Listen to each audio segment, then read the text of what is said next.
Before Shera Season 4 rolls out, I need to explain to you what happened to Glimmer's dad and why we should expect to find him alive soonish in the series.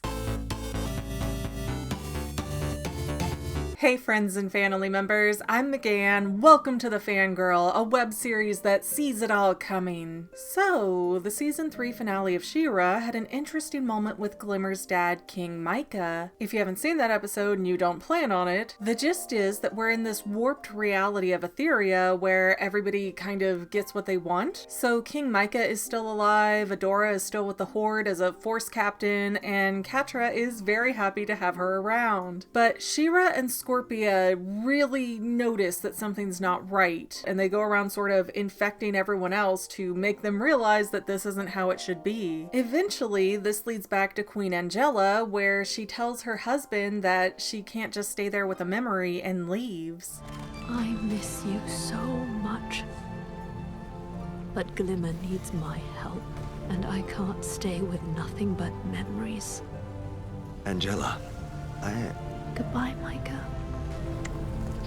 Now, that was a really vague comment, so after a few seconds of King Micah deconstructing it, he calls out, "Wait! I'm not!" before the nothing absorbs him. Angela, wait! I'm not...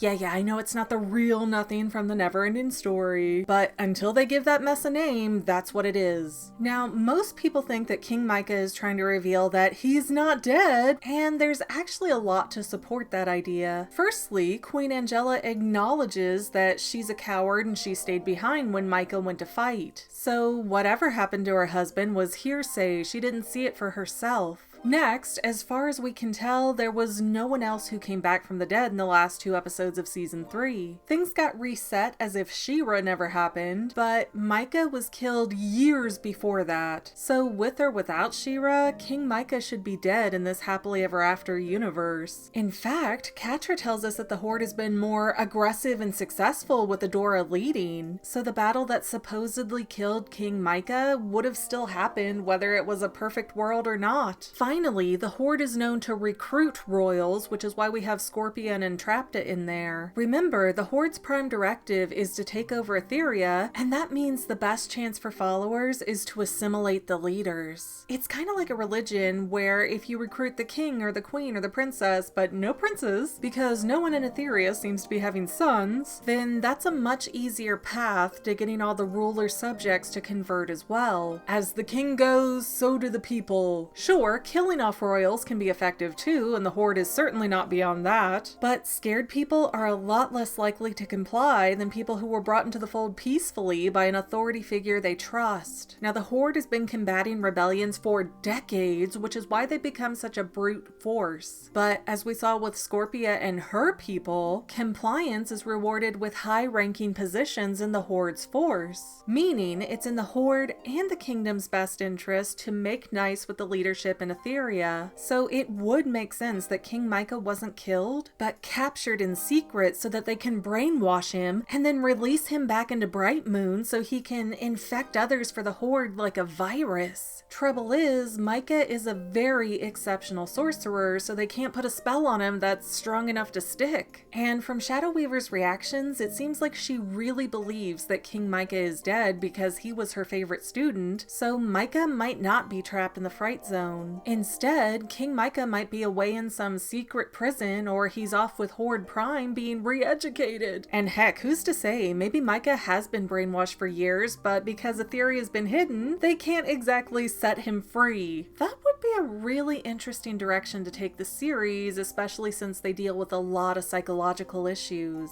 I guess we'll have to wait and see, but I'm hopeful that they'll do something in that ballpark. And for the final bit of support that Micah is alive, the original Shera series did the exact same storyline. Seriously, I'm starting to get so irritated that He-Man hasn't shown up, even though the rest of the series so closely parallels the original stories. But back in the 80s, King Micah shows up after 15 years in captivity and then immediately picks up the fight against the Horde again. It's like, hi wife, hi daughter, well, I'm off to go fight some more. Peace out. If I recall right from watching the series back in the 80s, there was something about Micah got in a spaceship and he crashed it and there were like bird harpy monsters with him for a while, something like that. So it legitimately takes him forever to get back to Glimmer and Angela, but he eventually does. So hopefully we're gonna get a firm answer in season 4, which, if I time this right, starts tomorrow. But according to the creative team, Shera was planned to be a 4-season story arc, and this is gonna be season 4, with no word yet if a season 5 is gonna exist. So I would really expect any gray areas with Glimmer's dad to be resolved in the upcoming episodes. It might not be reality, but theories are more fun.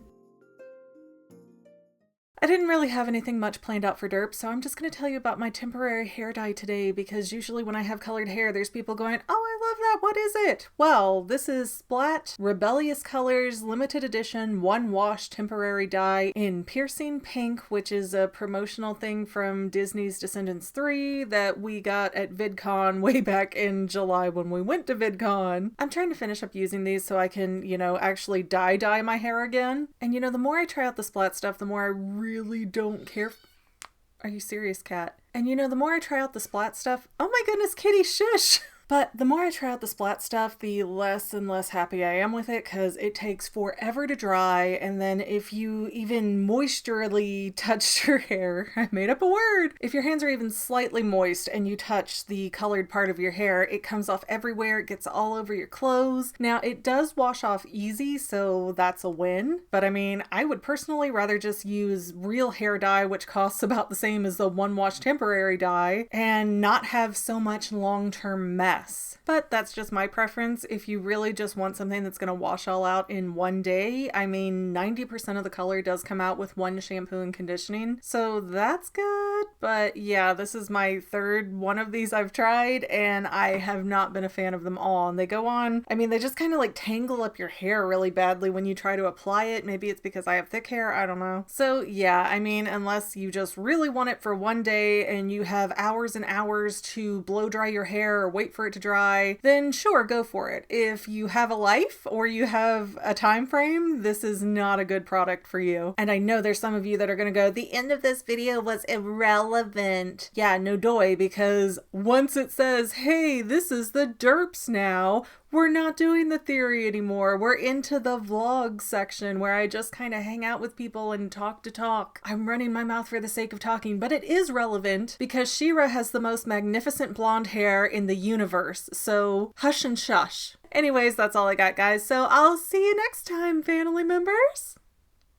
It's kind of like a religion where if you convert the king or queen or princess, but not prince because there appears to be no princess in all of Eternia. Eternia? No!